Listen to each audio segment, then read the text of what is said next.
Joining us now, Senator Chris Coons of Delaware. He's a member of the aforementioned Judiciary Committee, as well as of the Foreign Relations and Appropriations Committee. Senator, a lot of what we know from your committee's work, from the Senate Judiciary Committee's investigation and some of the news reporting around it. And I wonder if you would like to speak to Mr. Rosen, Mr. Barr, if you could tell us the kinds of folks who will be of interest to that committee.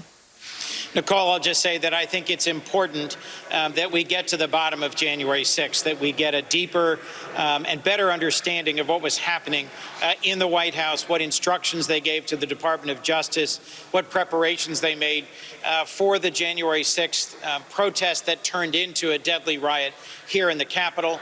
And I'm pleased that the Select Committee in the House is making progress. There was riveting testimony yesterday from 4 brave Capitol Police officers who laid out for the American people in their testimony yesterday just how it felt to be a Capitol Police officer, a military veteran, someone who's dedicated their life to law enforcement, to protecting this Capitol in several cases, and to hear and experience and feel the things that they were on the receiving end of from that angry and violent crowd on January 6th. Is it your sense that the Select Committee, by taking their testimony directly to the American public, without sort of the filters of any cable news, will break through some of the lies and disinformation that have been perpetuated by some of your colleagues in that building?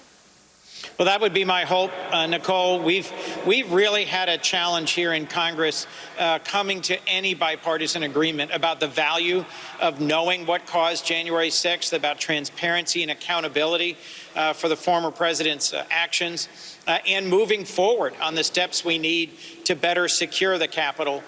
Later tonight, maybe as late as tomorrow in the Senate, I think we will move forward on a $2 billion security supplemental bill that will help fund some of the costs that the National Guard and the Capitol Police need to recoup from January 6th, and some of the proactive investments in increased security needed here. But it's shocking to me that it's taken weeks and weeks to get past partisan objections to moving forward with this security supplemental bill. And on Sunday, it was billed as a make or break week in Congress. Talk to me about infrastructure. Do we have a deal?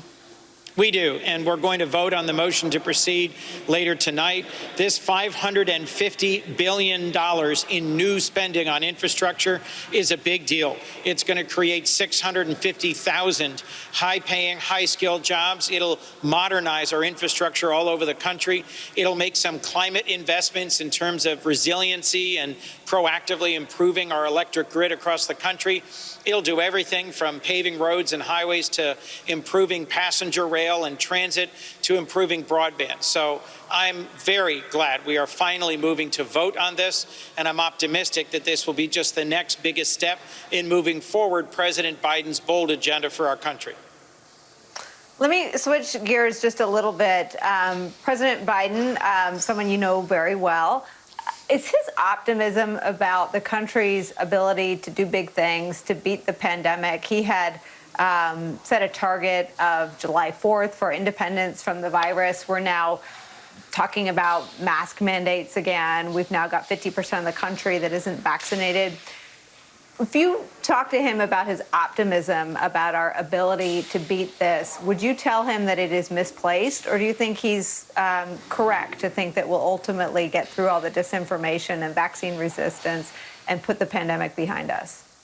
I spoke to the president earlier today, and he is clear-eyed about the challenges we face. Nobody knows better than our president how divided we are, how much disinformation there is on social media, and how many millions of Americans are hesitating or refusing to get vaccinated because they're not well informed about the underlying science, or because of other reasons motivating personal resistance. So I admire his relentless positive focus on getting done the things we need to do to get Americans vaccinated, to distribute funds to help Americans stay in their homes, to help businesses reopen, to help schools reopen.